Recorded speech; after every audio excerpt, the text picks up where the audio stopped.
Well, hopefully you're hanging in your statistics class and going through this textbook to help you out a little bit here. And now we're going to talk about discrete probability distributions in Chapter 6 of Surviving Statistics. So in this chapter, we're going to talk about discrete probability distributions, binomial probability distributions, and the Poisson probability distribution. I know that looks like poison, and it's not poisonous, but we'll learn about that distribution as well. A probability distribution lists all the possible outcomes from an experiment. It also lists the probability of each possible outcome.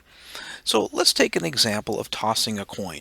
We know that when you toss a coin that it either could be heads or tails. So all of the possible outcomes, as you see on this table here on the screen, it could be heads, it could be tails, and the probability is 50-50.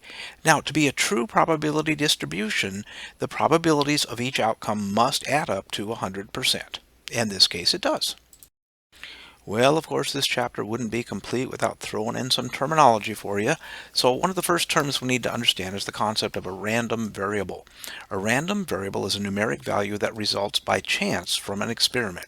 So for instance, rolling a dice, a single die, it has a random chance of being 1 to 6. The weight of a 2-year-old child selected by chance is also a random variable. Now, there's two kinds of random variables we're going to be looking at, discrete and continuous.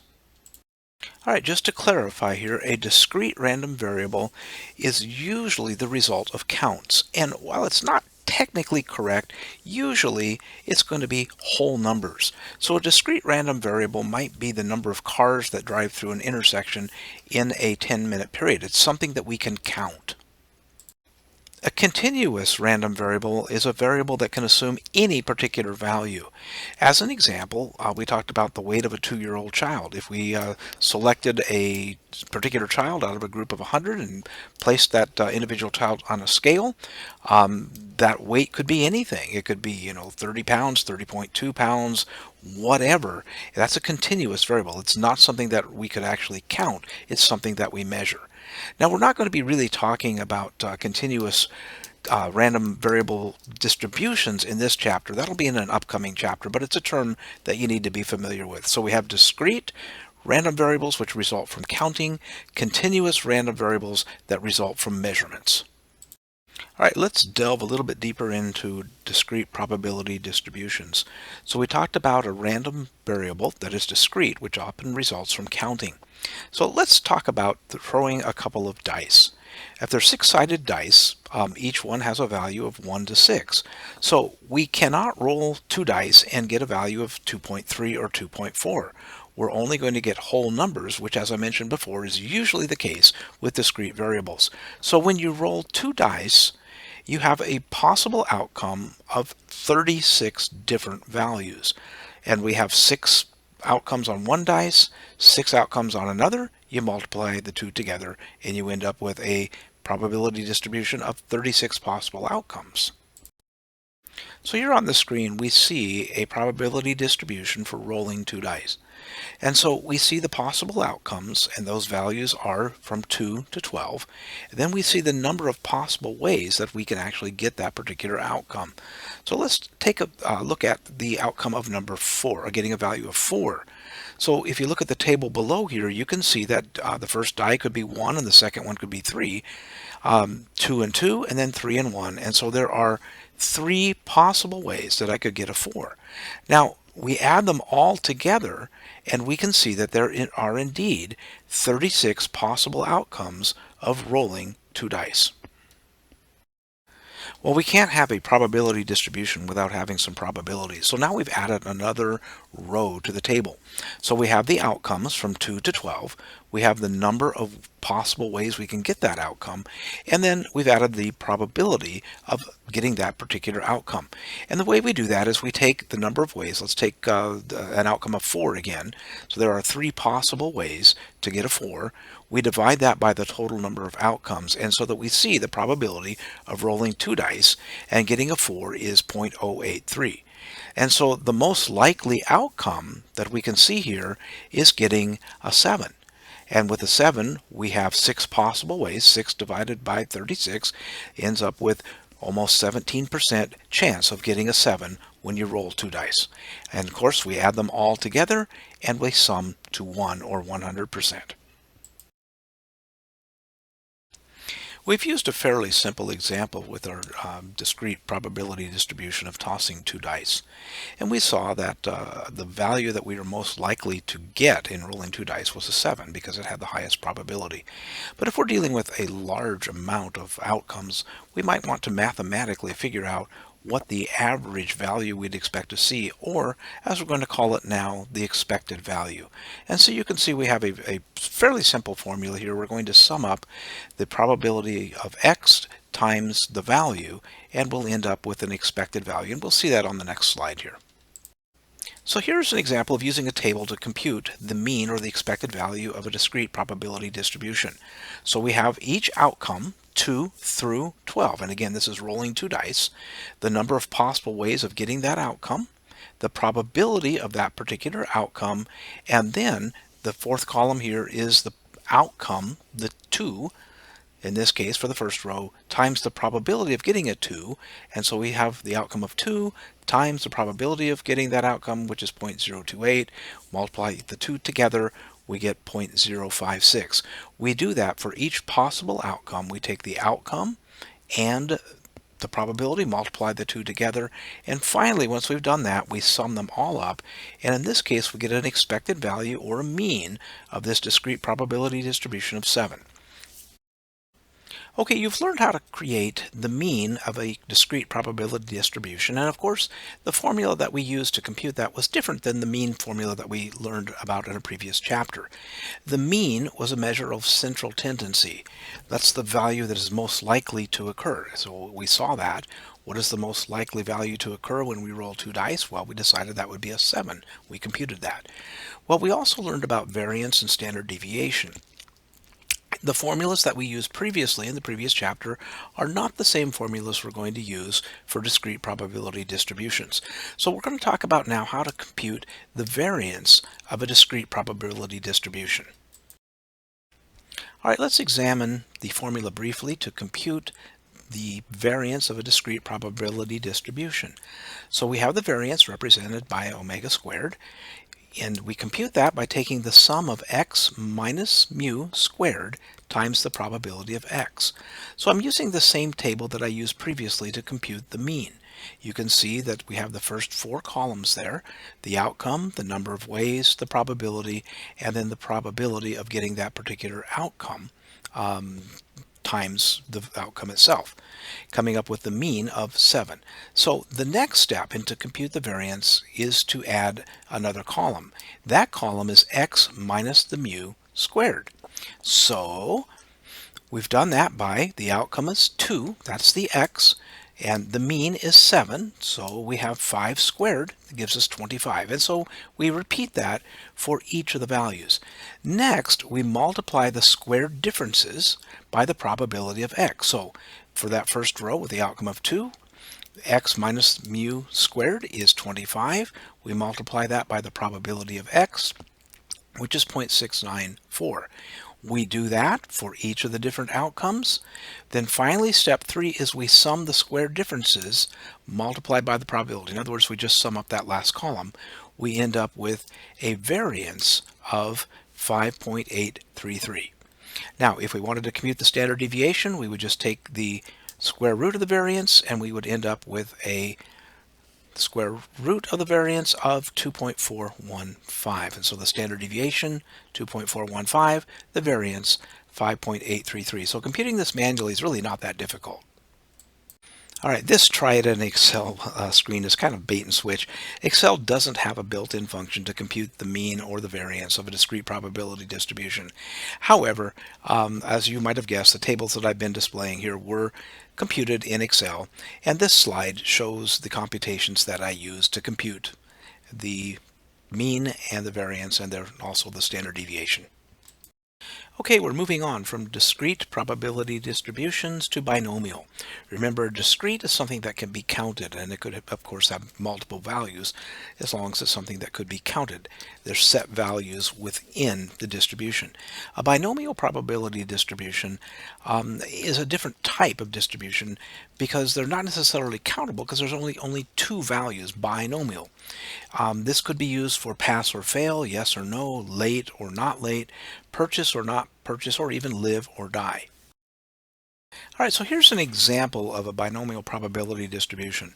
So we'll assume that Juan is a tropical fish breeder and he lives in Florida and he ships fish anywhere in the United States. Now, he's been in the business for quite a while and he's discovered that no matter what kind of fish he sends, there's a probability of 95% that each fish, that one individual fish, will make it there alive. So all he's concerned about is whether the fish is dead or alive. So to keep his customers happy, what he's been doing in this case is just throwing in an extra fish or two, depending on how many fish they order. That way they're going to receive, they order 10 fish, he throws in 12. Well, he's pretty sure in this case that they're going to get 10 that are alive. Now, the problem is, though, there might be 12 that are alive, and so he might be shipping more fish than he needs to. And he wants to make sure that he's maximizing his resources, so he wants to know exactly how many fish he should ship if they order 10, so that 10 will arrive there alive. So here are some of the questions that Juan wants to know. If a customer orders 6 fish, what's the probability that all 6 will arrive alive and that none of the fish will be dead? What's the probability that one of those 6 fish shipped will die in the process? And what are the probabilities that 2 or 3 or 5 or even 6 will die in transit? So to solve this whole problem, Juan is going to use binomial probability distributions, and he's going to work with the binomial probability formula.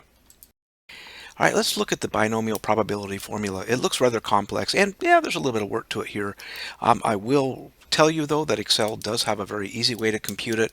I also have some binomial probability calculators on my website, but let's go ahead and look at it here. Remember, binomial probability is yes or no, dead or alive, pass or fail. So in this case, we're wanting to know what is the probability that 0 or none of the fish of the 6 fish shipment will die and that all 6 will arrive alive. So in this case, we're looking for the probability of 0. So the formula uses the combination formula where n is the number of trials. In this case, it would be 6. The probability of a success. Now we already know that from Juan's past experience. He knows that that is 95% or 0.05 of a fish dying. So let's go ahead and step through this with those numbers on the next slide here. All right, so here we go. We're breaking it out here. So we're calculating the probability of 0 fish dying in shipment. So the probability of x that we're looking for when x equals 0. We're shipping 6 fish, so n equals 6, and the probability of any one particular fish dying within the shipment is 0.05. And remember, there's a 95% chance they'll get there alive. All right, so looking at the formula here, we have the combination formula, which we talked about in a previous chapter, with n being 6 and x being 0.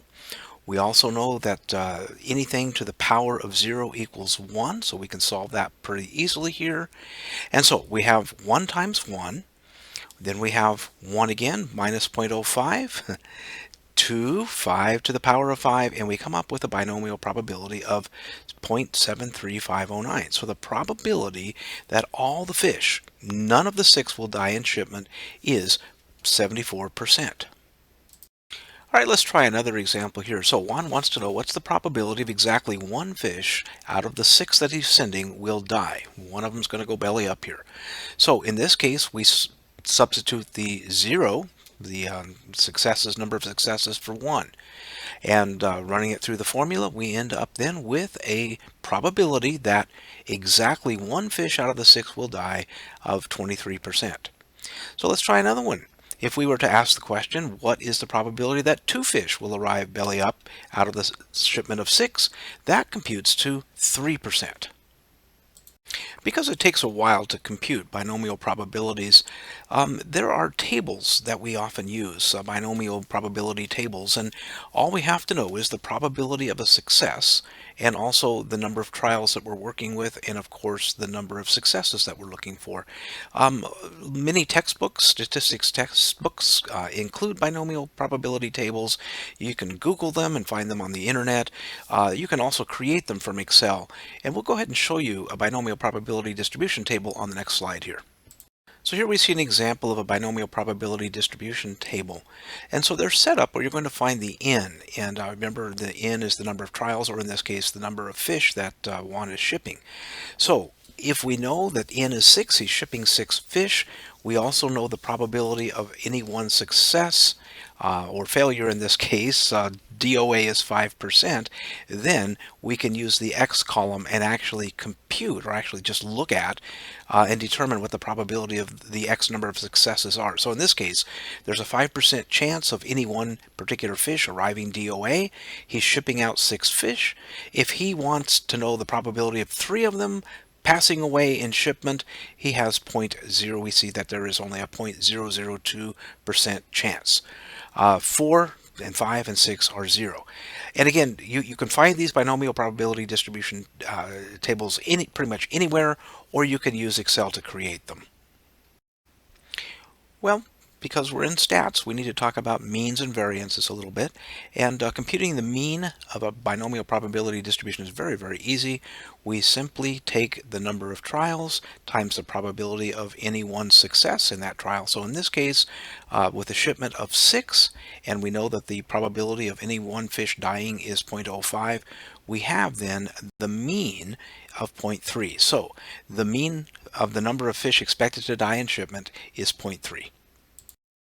The variance, you recall, is a measure of dispersion, and so we have the formula for computing the variance of a binomial distribution. It's also very easy.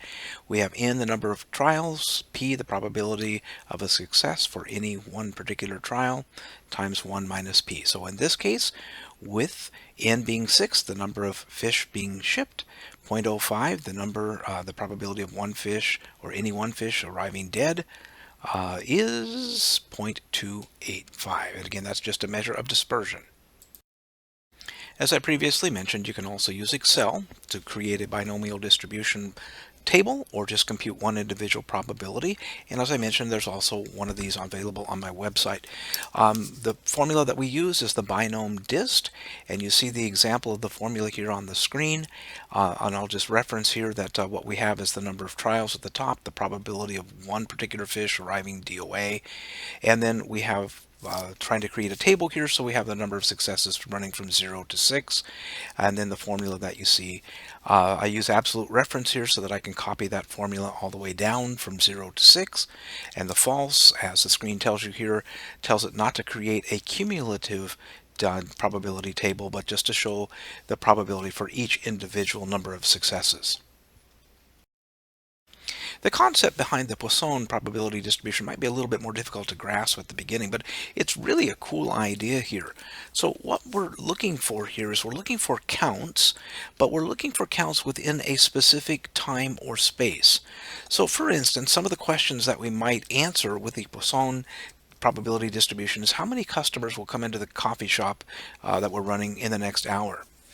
How many potholes are there within the next 2 miles on the freeway, and maybe how many bears inhabit a square mile of Idaho forest wilderness. So notice in this case we're looking for a count, but we're looking for either a specific time, next hour, or a specific area or space, next 2 miles of freeway, a square mile of Idaho forest wilderness. So we'll show you how that works, and it's again kind of a cool concept. When we were using the binomial probability distribution, we had to know the probability of a success of any one fish, in this case, arriving dead. The Poisson probability requires that we have the mean number of occurrences. And once we have the mean, then we can use this formula, it's a pretty simple formula, to compute the probability of X number of whatever we're looking for, potholes, customers, bears. We use E as a constant, and that constant is 2.71828. Well, as you might have guessed, there are going to be easier ways to compute this. There's some examples on my website and also Excel that we'll get into. But let's go ahead and go through an example to see how the Poisson distribution actually works. All right, let's set up the scenario for using the Poisson distribution. So Kathy runs a drive-through coffee stand, It takes 5 minutes from start to finish, from the time the customer orders till the time the customer pays and receives their coffee. So right now, at her current staffing level, she's thinking about hiring another person. She can handle only 3 customers every 15 minutes. Now she knows that her customers are going to get impatient and wait too long here, so she is going to try to use the Poisson distribution to see if she should hire another barista. Because Kathy is an expert barista and an expert statistician, she knows that she has to compute the mean number of customers in order to use the Poisson probability distribution.